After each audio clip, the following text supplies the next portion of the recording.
Former U.S. Capitol Police Chief Stephen Sund has alleged that the January 6 Select Committee manipulated evidence by adding artificial audio to silent surveillance footage, a claim that has reignited controversy surrounding the committee's investigation into the Capitol riot.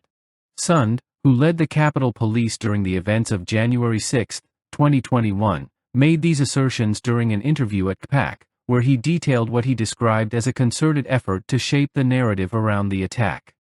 So a little bit your experience with the January 6th Select Committee, who now, of course, all of the members and all of the staff were pardoned by Joe Biden.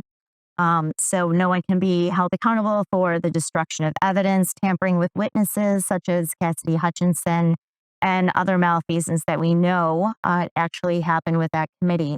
So, but they didn't really want the truth from you either. Yeah, I had a very interesting interaction with them. One, it became clear early on that their focus wasn't trying to get to what the American people want to know, what really happened on January 6th. Their focus was predetermined outcome. It was to focus on basically 1600 Pennsylvania Avenue. How was Donald Trump responsible for this? I went in there. I had, you'd think the chief of police, they'd want me testifying in public. Absolutely not. When we had our interview, it got very contentious.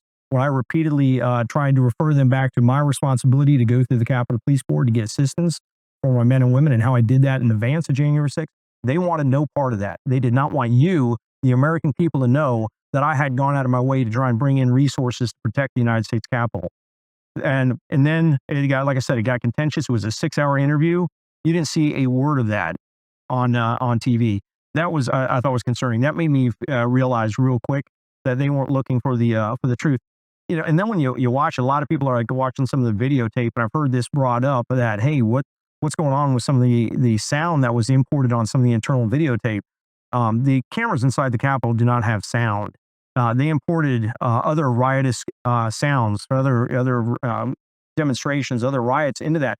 Imagine if any chief of police in the United States of America had changed dash cam videos, body-worn cameras videos, and imported separate audio.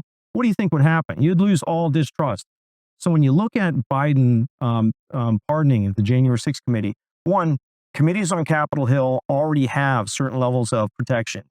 That should be sufficient. When you provide them a pardon, you just delegitimize anything they were doing. Anybody that had concerns for the credibility, you just legitimize those concerns. So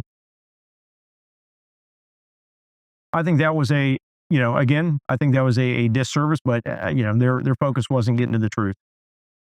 Sund, in his remarks, stated that the committee imported sounds from other demonstrations into silent security camera footage to intensify the perceived chaos of the riot. The cameras inside the Capitol do not have sound. They imported other riotous sounds for other demonstrations, other riots into that, Sund said. He compared this alleged manipulation to police misconduct, arguing that if any law enforcement agency in the country altered dash cam or body-worn camera footage, public trust would be irreparably damaged. His revelations extended beyond video manipulation. Sund recounted a contentious 6-hour interview with the committee that was never made public. He claimed that when he attempted to discuss his efforts to secure National Guard support before January 6, the committee ignored his statements. They wanted no part of that, Sund said, asserting that their focus was on linking former President Donald Trump to the attack rather than investigating security failures. These claims have gained traction among conservative commentators, who have long criticized the committee's work as a partisan effort. The controversy has been further fueled by President Joe Biden's recent decision to issue pardons to members of the committee, including former Representatives Liz Cheney and Adam Kinzinger. The move, according to Sund and other critics, raises concerns about transparency and accountability. Speaker of the House Mike Johnson condemned the pardons, calling them shocking and disgusting, while Senator Eric Schmitt, Republican Missouri, described them as unconstitutional. Johnson and other lawmakers argue that the pardons delegitimize the committee's findings and shield those involved from scrutiny. Providing them a pardon just reinforces the public's concerns about the credibility of this investigation, Sund remarked. Supporters of the committee have dismissed Sund's allegations, maintaining that the investigation was thorough and conducted with integrity. However, the allegations of manipulated evidence, combined with the controversy over Biden's pardons, have added fuel to ongoing debates about the legitimacy of the January 6 probe. As these claims circulate, crowd voices are calling for renewed scrutiny of the committee's work, with some demanding an independent investigation into its handling of evidence.